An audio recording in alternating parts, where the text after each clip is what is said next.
Assalamu alaikum, peace be upon you. This is a short video talking about the faulty reasoning and pseudological fallacies displayed by David Wood in his desperate attempt to vilify the Prophet Muhammad, to vilify Islam and its people. To understand Muslim texts, one should be an expert in Arabic language.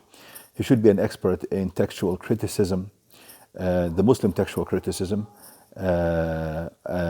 that deals with determining which texts are authentic and historically proven to be true texts of Islam and which are not. So a person should be an expert in Arabic language, in textual criticism, in the methodology of understanding the various texts, because we have a methodology in understanding those texts by basically reviewing all the texts that pertain to a specific issue at hand and coming to a conclusion and a sound understanding of these various texts. So someone who claims to be an expert in Islam, or who wants to understand Islam right, should also be an expert in the methodology, which is also based on logic and reasoning.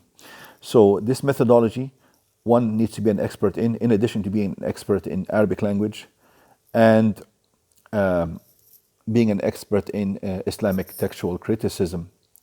So one should be very familiar with all the texts in the Quran and all the texts in the sayings of the Prophet and all the texts in the sayings of the companions who lived with the Prophet, so as to be able to understand and present a sound understanding of any issue or any element of the Muslim religion or any part of the life of the Prophet Muhammad, peace be upon him. So if someone like David Wood claims to be an expert in Islam and attacks Islam on a regular basis, he should first educate himself in all these aspects prior to talking about Islam. On top of that, David Wood claims to be an expert, at least in philosophy. He claims to be a philosopher and he claims to teach philosophy. I will not talk about the absolute lack of knowledge and ignorance that David Wood displays in his videos with regards to the Arabic language, with regards to Islamic textual criticism, with regards to the methodology of understanding of the Muslim texts, with regards to familiarity with all the Muslim texts. I will not talk about these 4 points which are required to understand Islam and every part of Islam and every part of the life of the Prophet Muhammad. This is not my topic in this video. I will only talk about the faulty understanding, faulty reasoning, and what is called the pseudo-logical fallacies that David Wood displays in his videos. And I chose this point in particular because this is what David Wood claims to be an expert in. So it is a given that he is no expert whatsoever in any way or shape or form in all the other aspects that are needed to understand Islam. But he claims to be an expert in philosophy, and even that, he displays such miserable weakness and failure in utilizing sound logical reasoning and critical thinking methods. To come to a certain conclusion from certain premises, there are certain rules that govern that. People are not free to reach any conclusion, and people are not free to make any premise. This is a science that David Wood claims to be an expert in. So if you know this science, how come you show so many fallacies in critical thinking? How come you fail so miserably in utilizing logic and reason when it comes to talking about Islam? I will not just talk without giving examples. So in this video here, I will go through some of the pseudological fallacies, and there are many of them, probably 30 or more. And David Wood seems to display a group of them, or most of them, in every single video that he makes about Islam. Let's go through some of them real quick here. One of them is called the straw man fallacy. And the definition of this fallacy is when someone dishonestly misrepresents an individual, someone's image, a position, or an argument through fabrications or exaggerations or generalizations in an attempt to vilify that person or refute that argument. This is exactly what David Wood does with the Prophet Muhammad. He always tries to depict the Prophet Muhammad in a way that is totally distant and has no relevance and no link whatsoever to the Prophet Muhammad. He makes his own understanding and misinterpretations about certain incidents that he has read about, or certain incidents that happened during the life of the Prophet Muhammad, or certain texts that David Wood has read. And many of those texts are actually not even historically proven and not authentic from the Muslim standpoint and not even considered as authoritative. But David Wood tries to cherry pick those texts to give a wrong image about the Prophet Muhammad. And then that wrong image that he presents, he starts attacking. And people think that he's really attacking the Prophet Muhammad when he's actually attacking someone who's totally different from the Prophet Muhammad. And David also misrepresents Islam in a certain way. He gives a very wrong and horrible image about Islam and starts attacking that horrible image, which is not the true representation of Islam. So this is how he employs that. Another fallacy that David Wood employs is called the ad hominem fallacy, which is also called the abusive fallacy. And that is when, instead of logically refuting someone's argument, you start attacking the person who holds that idea or that view. That is because you don't have the tools to refute the actual argument, so you resort to attacking the person. David Wood always uses that tool in attacking Islam. He tries always to attack Prophet Muhammad's moral conduct, and he first misrepresents the Prophet Muhammad and depicts him in a horrible way. Then he attacks him so as to mislead people about Islam and give a distorted image about the Prophet Muhammad and a distorted image about Islam itself. Another fallacy and faulty reasoning, and this is not actually reasoning, it's actually a lie. It's called the big lie technique, or staying the message, or proof by assertion. And that is when David Wood makes a lie about the Prophet Muhammad or about Islam and keeps on repeating it in every video. And not only David Wood repeats it, but all people who are following his footsteps do the same. And many politicians and many media still also try to depict Islam in a horrible way and try to repeat that message over and over again, and until the people start believing in that message. And this is exactly a technique that was utilized by Adolf Hitler in giving a wrong image about Jews and depicting them as evil people, until the public started accepting this image and started hating the Jews and felt no pity towards them, so that when Hitler committed genocide against them, he found people to help him in that, and he found many people who just remained silent. This is the same big lie technique, or it is called proof by assertion, that is used in general, not only by David Wood, but by all the haters of Islam and by Western media in general, always talking about Islam as a violent religion, as a religion of terror, and always depicting the Prophet Muhammad as an immoral person, as a lustful person, as a pedophile, and so on. They keep on repeating these lies in hopes of people just accepting the message without a proof. And all these accusations about the Prophet Muhammad and about Islam have been responded to by Muslim scholars and Muslim apologists, and I will also be continuing to refute these claims that are being made by David Wood and the likes of David Wood. Another false technique that David Wood employs and uses is called the false analogy fallacy. That is when you want to give a horrible image about a person, then you make an analogy between that person and someone who is really evil. I heard in some of David Wood's videos where he made an analogy between the Prophet Muhammad and Adolf Hitler.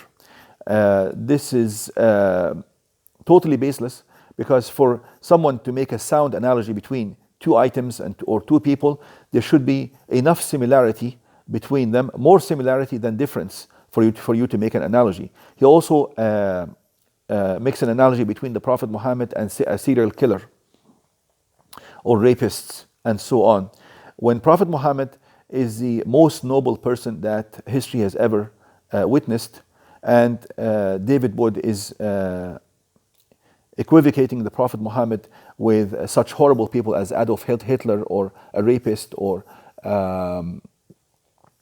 a serial killer, and repeating that message, he tries to again sway people away from Islam and vilify and demonize Islam and Muslims and the Prophet Muhammad in particular.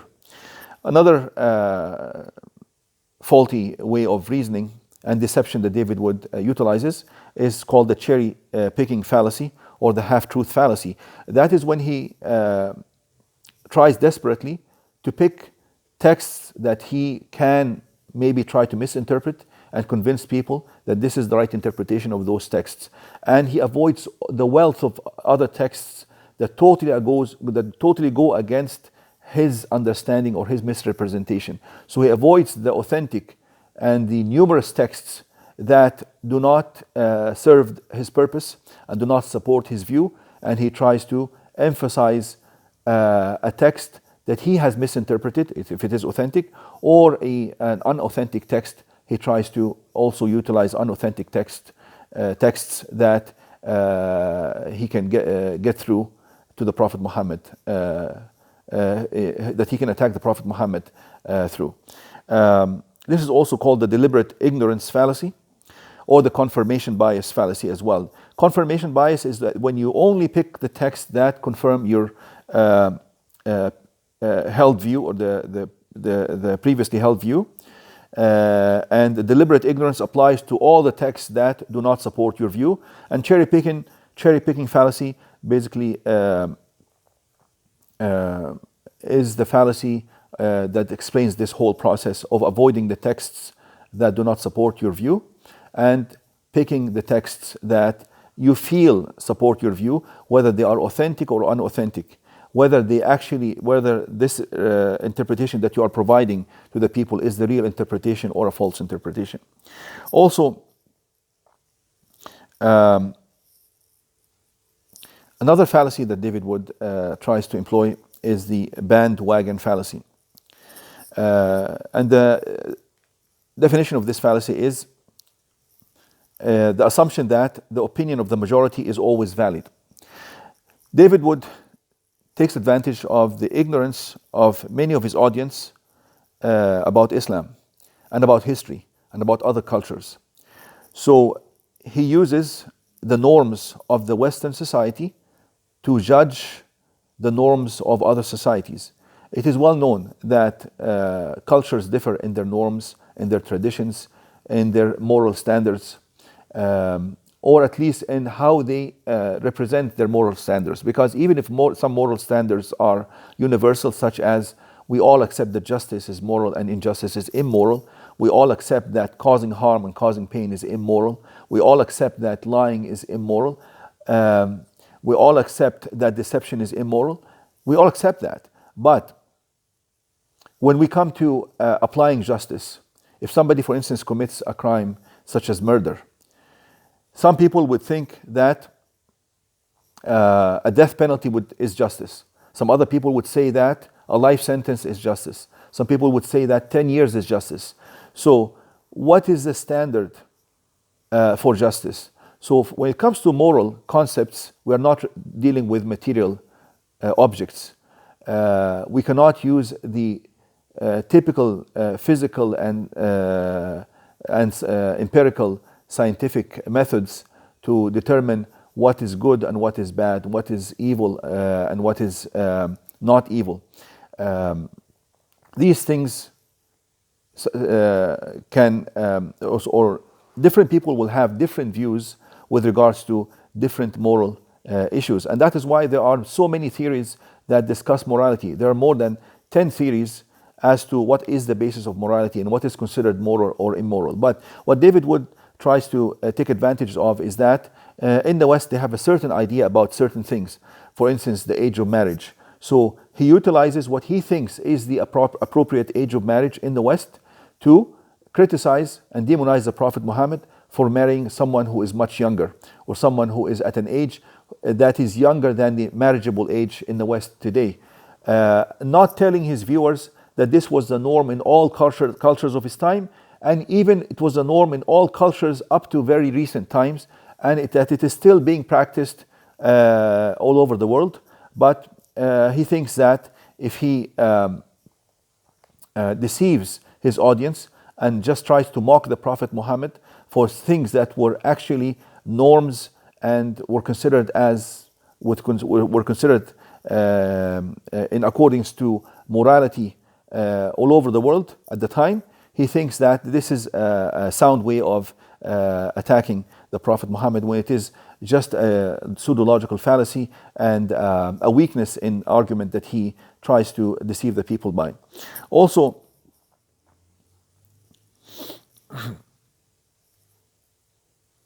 another fallacy that David Wood tries to employ quite frequently, something called moving the goalposts fallacy. And the definition of this fallacy is that when evidence is presented in response to a specific claim, it is dismissed and then some other evidence is demanded. For instance, when David Wood says that, Prophet Muhammad married an underage girl, and then we show him that in his book, in the Bible, this has happened and some other prophets did the same. He dismisses that argument. Or when he claims that, Prophet Muhammad had slaves, and then we show him that slavery is also sanctioned in the Bible, he dismisses that claim and he only shifts the burden of proof and explanation on Muslims and Islam and on the Prophet Muhammad. When he claims that Prophet Muhammad had concubines, in which he did not actually have concubines, he only had wives.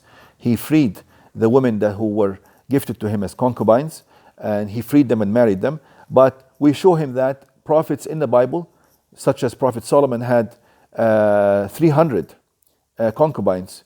Prophet David had many as well. We show him that, and he dismisses these claims, or he ignores to mention them. He only attacks Islam about these issues, and he totally neglects to mention that these practices were prevalent at the time in biblical times and were prevalent in other communities such as the Jewish and Christian communities. And he's from a Judeo-Christian background, so why doesn't he tell his audience that these practices were common even in his religion and they were sanctioned by the Bible? And if he thinks and he believes that Jesus is God, then Jesus had some say with regards to what is right and what is wrong and what is stated in the Bible. So if this is the choice and the decree that was made by God in your Bible, how come you criticize these things when it comes to Islam? Another fallacy that David Wood employs is the red herring fallacy, and that is when you shift the topic. When you can't refute a certain argument, when you have no answer, then you try to shift the topic and try to divert the attention of the viewers to something totally unrelated.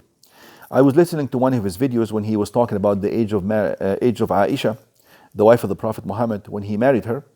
Then he says in the comments, he shows that some names that look like Muslim names, that they are threatening him because he is talking about the Prophet Muhammad.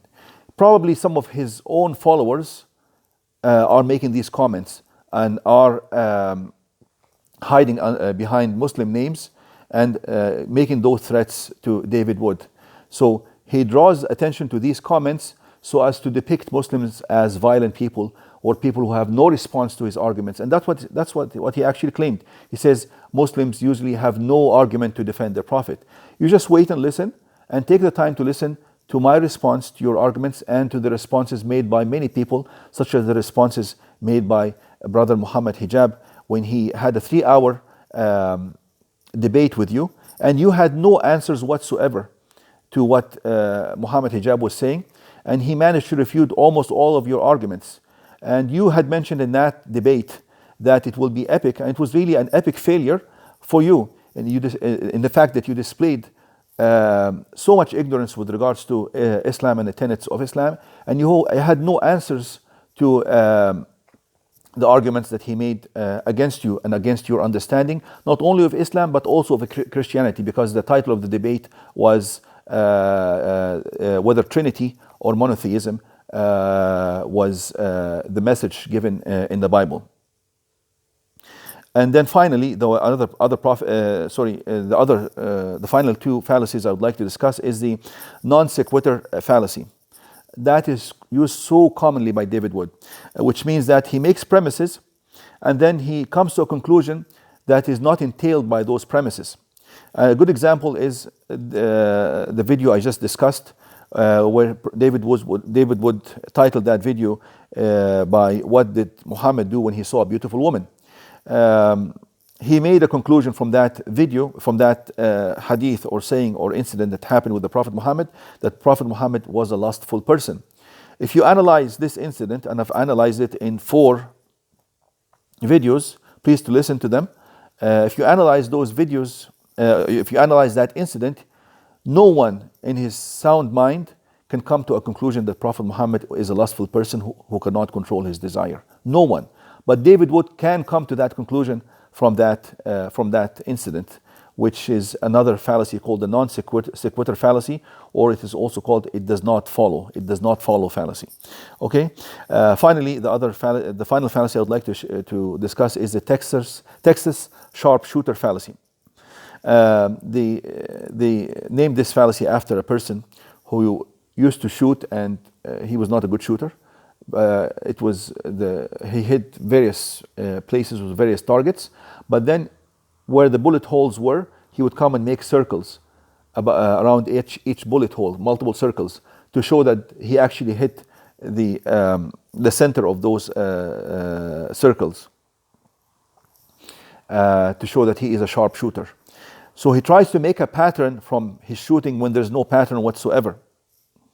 A good example of this in David Wood's videos, if you listen to them, there's a video that he titled "Who was the most white prophet?" He's trying to depict Prophet Muhammad as a racist, that he was a white supremacist. Although, if you think about it, it does not go at all, because Prophet Muhammad was not a white person. He was somewhere between white and dark, so he had like somewhat of a tan. He was closer to white, but he had a tan. He was not totally white. He was from Arabia. You rarely see someone who's totally white coming from Arabia. So David Wood was trying to depict the Prophet Muhammad as a white supremacist. So he brings multiple sayings and descriptions of the companions who had the habit of describing everything that relates to the Prophet Muhammad. So this described his skin, the color of his skin. So and those are different companions describing the Prophet Muhammad in different incidents. So each one of them was describing that when he saw his white leg, or another companion talked about the whiteness of his chest or the whiteness of his armpit when he lifted his arm. The companions had the habit of describing every single thing that Prophet Muhammad did. They even described how many hairs. They actually counted how many white hairs he had in his beard. They described even his camels and even his shoes, the shoes that he wore, his sword. They described everything about him. So David tries to make a pattern from these descriptions that the companions of the Prophet were so fond about his whiteness, and he tries to make it seem that the Prophet Muhammad is a white supremacist. No one in his sound mind can come to this conclusion, but David Wood tries to make that, and he utilizes this fallacy or faulty thinking or reasoning that is called the Texas sharpshooter fallacy. Thank you for listening.